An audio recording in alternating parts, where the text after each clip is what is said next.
এসেছি তো আজকে সব যেসব কাজ এটা এখানে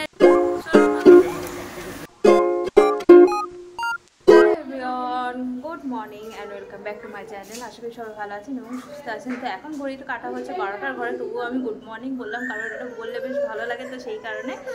তো চলুন আজকে আমি ব্লগটা শুরু করে, আশা করি ব্লগটা আপনাদের খুব ভালো লাগবে। আমার ছেলে কাঁদছে, আমার ছেলে বেরিয়েছিল, একটা আঙ্কেল মানে একটা দোকানদার ওকে কুরকুরে দিয়েছে, সেটাও ঠাকুমা বলছে আমি খেয়ে নিয়েছি, ওই জন্য কাঁদছে। ঠাকুমার কাছে হাতে দিয়ে আবার ঘুরতে গেছিলো, আবার ঘুরে টুরে এসে চাইছে, ঠাকুমা বলছে আমি খেয়ে নিয়েছি, ওই জন্য কাঁদছে। তো কী বলবে বলুন, ওর বাবা কিনে দিতে চায় না এইসব জিনিস, কিন্তু দোকানদাররা ওকে এতই ভালোবাসে, এটা ওটা সেটা দেয়। আর একটা আওয়াজওয়ালার দোকান আছে, সে আবার কলা দেবে, শশা দেবে, এইসব দেবে, যেখান থেকে আমাদের নিত্যদিনের আর কি সবজি আনা হয়।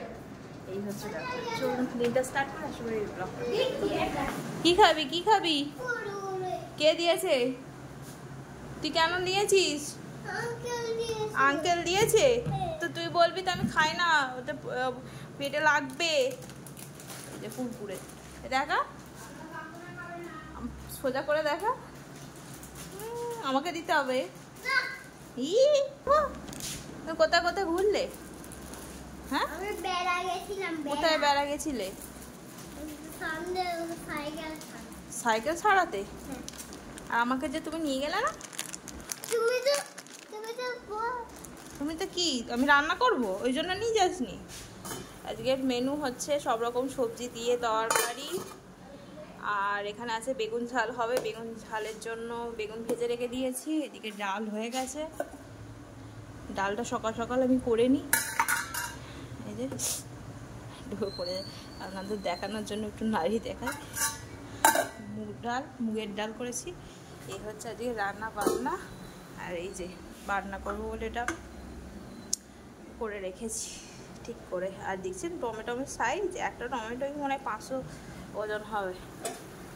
তো তরকারিতে দেবো আর একটু বেগুন ঝালে দেবো।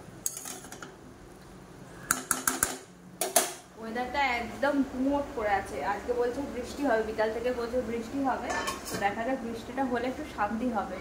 আর দুদিন বলছে, কালকে আজকে হবে, কালকে আর পরশু দিন হবে, 3 দিন ধরে বৃষ্টি হবে বলছে, বলে একটু ওয়েদারটা একটু ঠান্ডা হয়, নাহলে এত দম ফাটা গরম, মানে অসম্ভব বিচ্ছিরি গরম, এরকম গরম মানে সহ্য করা যায় না। একটা সেই মনে হবে না সেই গরম জায়গার মধ্যে ঢুকিয়ে দিলে যেরকম হয়, তো সেই রকম গরম লাগছে, সহ্য করা যাচ্ছে না। পাখার তলাতে থাকলেও যেন গরমই লাগছে, ঠান্ডা লাগছে না। এটা কি বলবো আপনাদের, সেই ভাদ্র মাসের যে গরমটা হয় না, সেটাই এখন ফিল হচ্ছে। বৃষ্টিটার জন্য না গুমোট হয়ে আছে, বৃষ্টিটা হলে ওয়েদারটা একটু ঠিক হবে। এখানে বেগুন ঝালের মশলাটা কষিয়ে জল দিয়ে দিলাম, একটু পোস্ত, একটুখানি সাদা সর্ষে আর আদা। হ্যাঁ আচ্ছা দেখছি, এটাতেও মশলাপাতি সব দিয়ে দিয়েছি। আজকে সোমবার যেহেতু, আজকে যেসব কাজ পেন্ডিং থাকে ওর বাবা সেই সব কাজগুলো করে। সোমবারে ছুটির দিনকে বাড়িতে বসে থাকলেও হয় না, তো সব নানা রকম কাজ থাকে, সেইগুলো সব কমপ্লিট করে পেন্ডিং কাজগুলো। আর সেইগুলোই আমার ছেলেকে নিয়ে এদিক ওদিক সেদিক করেছে, স্কুল থেকে এসে খাইয়ে দিয়েছি, আর ওই ঘুরছে দুজনে মিলে। এখন একটু বসেছে, আমার ছেলে সাইকেল চালিয়ে দিয়েছে। হ্যাঁ ঠাকুমা কি, হ্যাঁ গাড়িটা চালিয়ে এতে বসকে যা, এটা ফুটে গেলে একটু তারপরে এটা দেবো। বন্যায় চারিদিক ভেসে গেছে, কি অবস্থা বলুন তো, দোতলার সমান জল উঠে গেছে, মানে দেখলে চোখে জল এসে যাবে, এত অবস্থা খারাপ। এই উদয়নারায়ণপুর, ঘাটাল, একটা লোক, তো আমি একটা ভিডিও দেখছিলাম যে একটা দোতলা বাড়ি নতুন করেছে, লোকটা বসে গেছে, এই দিকটা করে হেলে গেছে, কি অবস্থা বলুন। যাওয়াটা সম্ভব নয়, এখান থেকে যদি কোনো ত্রাণের ব্যবস্থা করা হয় অবশ্যই বলবো সুমনকে যে কোনো কিছু দেবে। আর দিয়ে আসাটা সম্ভব নয়, তো অনেকটাই দূর, আর বন্যাতে কী করেই বা যাবেন। এমনিতেই আমার কর্তা মশাই আবার সাঁতার কাটতে পারে না, আর ওই জলে সাঁতার কাটা তো দূরের কথা। আর একটা ভিডিও দেখছিলাম, একটা বউ ভেসে চলে যাচ্ছে আর কি। চান করতে নেমেছিল, পুজো বৃহস্পতিবারে পুজো করবে বলে চান করতে নেমেছে, ব্যাস সেই ভেসে তলিয়ে চলে যাচ্ছে। দামোদরের একদম ওইখান থেকে মনে হয় উদ্ধার করা হয়েছে। দেশের যা অবস্থা, একটার পর একটা ঘটনাই ঘটেই যাচ্ছে। একবার বন্যা, একবার এইসব যেসব চলছে তিলোত্তমাকে নিয়ে, সব কিছু ব্যাপার নিয়ে একদম মানে মানুষের মন মেজাজ একদমই ঠিক নেই। কি উৎসব পালন করবে বলুন না? এইসব কিছু হলে মানে অর্ধেক মানুষ উৎসব পালন করবে, অর্ধেক মানুষ উৎসব পালন করতে পারবে না। যেখানে বন্যা হচ্ছে, বন্যা তো অনেক জায়গাতে হবে, হ্যাঁ, চিকিরা সাইডে চিকিরার ওই দিকে তো সব বেরিয়ে যাচ্ছে, কিন্তু তারপরে যে ঘরের যে অবস্থা মারাত্মক হয়ে আছে। একটা মানে ভিডিওতেই আমরা তো গিয়ে তো দেখা সম্ভব নয়, ভিডিওর মাধ্যমেই দেখি। উদয়নারায়ণপুরে অনেকেই থাকে মানে রিলেটিভ আমার বোনের বাড়ি থেকে। আর আমতা 2 না 1-এ জল উঠেছে। আমার বোনের যেখানে বাড়ি সেখানে জল ওঠে না, কিন্তু আর একটা 2 আছে, সেইখানে নাকি জল মানে একদম এসে গেছে, গলা পর্যন্ত জল, এতটাই জল। আর উদয়নারায়ণপুর ঝিকিরা ঘাটা লেগে তো প্রতি বছরই হয়, কিন্তু কিছু ব্যবস্থা নেই প্রতি বছর। এই দেখুন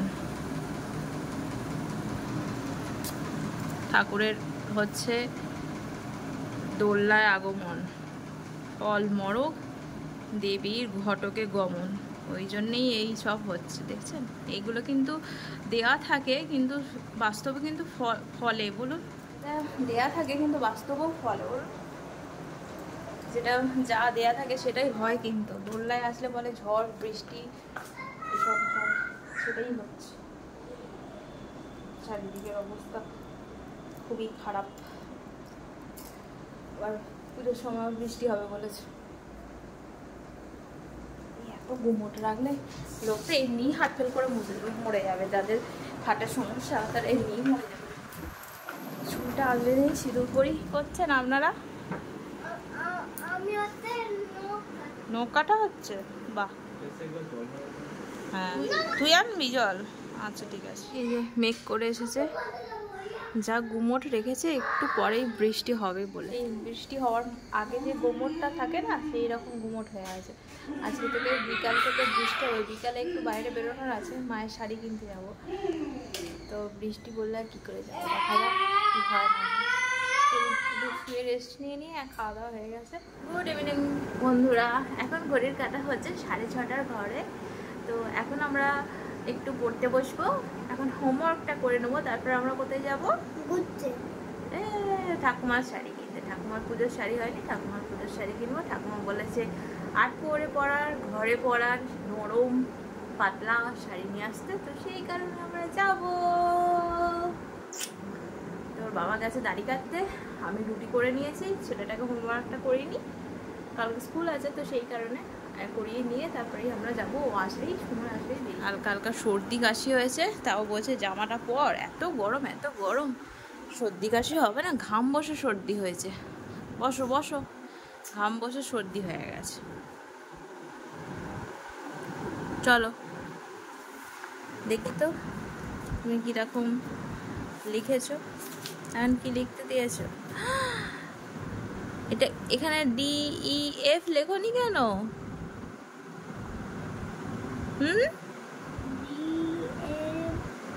DEF এখানে ম্যাডাম লিখে দিয়েছে, ABC, তারপর তো D লিখবে, E লিখবে, F লিখবে, তারপরে GHIJ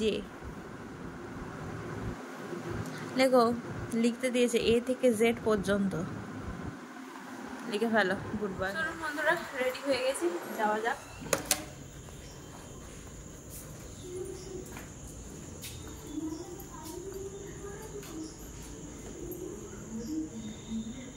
গরমে না কোথাও যেতে ইচ্ছা করে না, কিন্তু এটা তো না কিনলেও না, তো যেতেই হবে।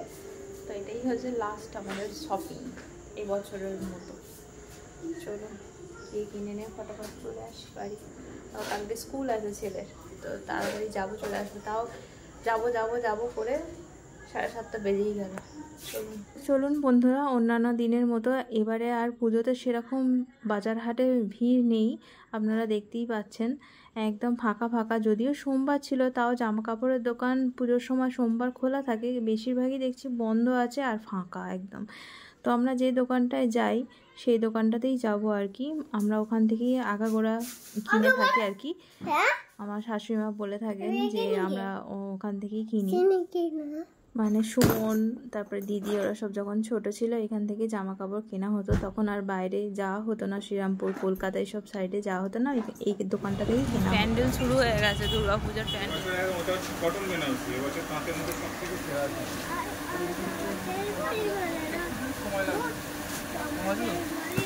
এই দেখুন বন্ধুরা, এইটা মায়ের জন্য কিনেছি,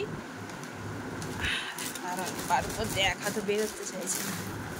একটা নাইটি নিতে বলেছিলাম, একটা নাইটি নিয়েছে, এই যে দেখুন গোল কাটের ছোট নাইটি, এরকম গোল কাটিংয়ে নিয়েছে। আর একটা শাড়ি, এটা সুমন পছন্দ করেছে শাড়িটা, না আমি আর সুমন দুজন মিলেই পছন্দ করে, সুমনের বেশি পছন্দ হয়েছিল তো সেটাই নিয়েছে। এটা 3 রকম আর কি কাজ করা, কিন্তু খুব সফট। মা বলছিল একদম নরম নিবি, একদম নরম নিবি, তো সেই কারণে একদম নরম নিয়েছে। আচ্ছা, এই গোটা শাড়িটাতেই এরকমই কাজ করা আছে, গোটা শাড়িটাতেই এরকম কাজ করা আছে। ভালোই হয়েছে বলে, কিন্তু প্রচণ্ড সফট, দারুণ সফট। এই হচ্ছে আমাদের কেনাকাটা। বন্ধুরা, আমাদের খাওয়া দাওয়া করে উপরে চলে এসেছি, অনেকক্ষণ টাইম হয়ে গেছে। তখন এলাম কটার সময়, তখন এলাম ওই 9:30টার সময় ঘরে ঢুকেছি। ঘরে ঢুকে ফ্রেশ হয়ে ছেলের খাবার রুটি ভিজিয়ে দিলাম, দুধ দিয়ে রুটি খাইয়ে দিলাম, একের পর এক হচ্ছিলো। 10:30টার সময় উপরে চলে এসেছি, এসে এবার ফ্রেশ হয়ে তারপর শুতে যাব। তো ব্লগটা আজকে এখান পর্যন্ত। যদি কিছু ভালো লেগে থাকে চ্যানেলটা অবশ্যই সাবস্ক্রাইব করে দেবেন, লাইক করবেন এবং কমেন্টে জানাবেন যে আমার ব্লগ কেমন হচ্ছে। আবার একটা অন্য ব্লগে আপনাদের সাথে দেখা হবে। টাটা বাই, গুড নাইট, ভালো থাকবেন, সুস্থ থাকবেন, সাবধানে থাকবেন।